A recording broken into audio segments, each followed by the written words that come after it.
Halo semuanya, hari ini kita bakal kupas tuntas salah satu tantangan terbesar yang sekaligus jadi tiket kelulusan buat banyak mahasiswa, yaitu artikel ilmiah.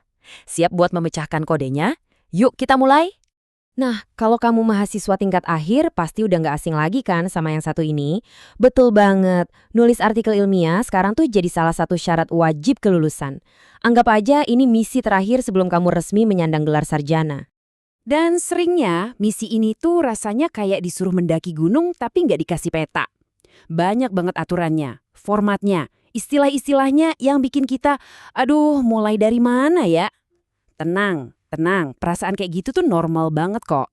Tapi justru disinilah kita akan ubah kebingungan itu jadi kejelasan. Sebentar lagi kita bakal susun bareng-bareng peta buat menaklukkan gunung itu. Kita ubah jadi langkah-langkah yang logis dan gampang banget buat kamu ikuti. Oke, kita mulai dari fondasinya dulu ya. Sebelum ngomongin struktur, cara nulis, dan lain-lain, kita wajib banget paham aturan main dan etika. Kenapa? Karena ini bagian paling krusial yang menopang seluruh tulisan kamu nantinya. Jadi, apa sih bedanya artikel ilmiah sama tulisan biasa di blog misalnya? Gampangnya gini, artikel ilmiah itu karya tulis yang punya aturan super ketat. Tujuannya bukan cuma buat bagi-bagi info, tapi buat menyajikan informasi itu secara logis, sistematis, dan bisa dipertanggungjawabkan secara akademik.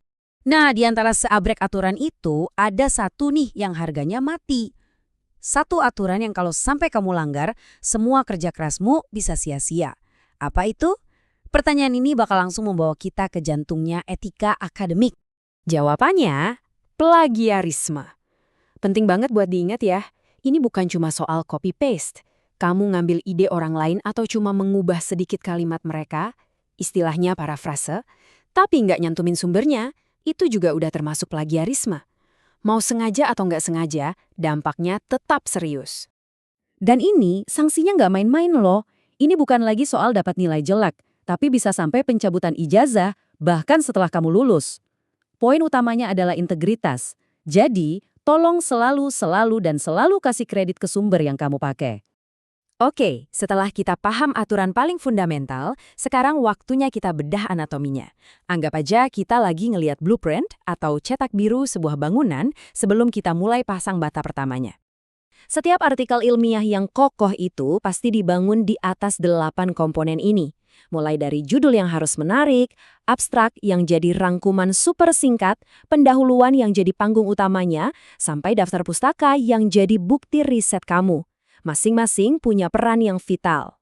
Nah, selain isi, bajunya juga ada aturannya nih. Kenapa detail teknis ini penting? Simple, supaya pembaca bisa fokus ke ide keren kamu, bukan malah pusing sama format yang berantakan. Jadi, slide ini boleh banget kamu screenshot, simpan baik-baik, ini contekan emas kamu.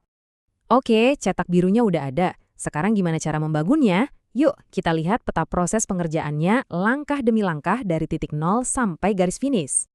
Oke. Sekilas mungkin kelihatannya ribet banget ya, tapi coba lihat ini dari sisi lain. Anggap aja ini adalah support system kamu. Ini tuh seluruh alur kerja yang dirancang buat ngebimbing kamu, lengkap sama webinar, tugas, sampai dapat masukan dari tutor. Jadi kamu nggak lari sendirian di tengah malam. Ini perjalanan yang terpandu. Nah, biar nggak pusing lihat gambar tadi, intinya seluruh proses itu bisa kita kerucutkan jadi 4 tugas utama ini. Pertama, rencanakan pondasinya.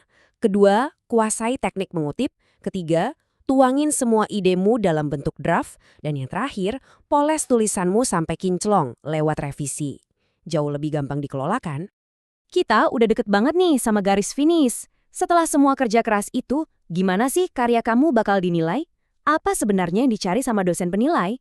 Coba dilihat ini baik-baik. 55%.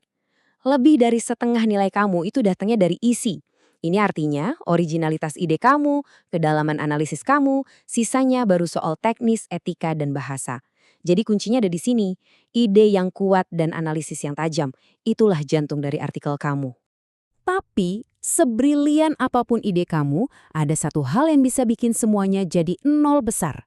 Kalau sampai terindikasi plagiarisme, nilai kamu otomatis 0 mutlak. Nggak ada negosiasi. Ini pengingat terakhir dan paling penting, tentang harga sebuah integritas akademik. Nah, untuk menutup pembahasan kita, yuk kita resapi kutipan dari Pak Rektor. Menaklukkan gunung artikel ilmiah ini memang sebuah tantangan, tapi sama sekali bukan hal yang mustahil.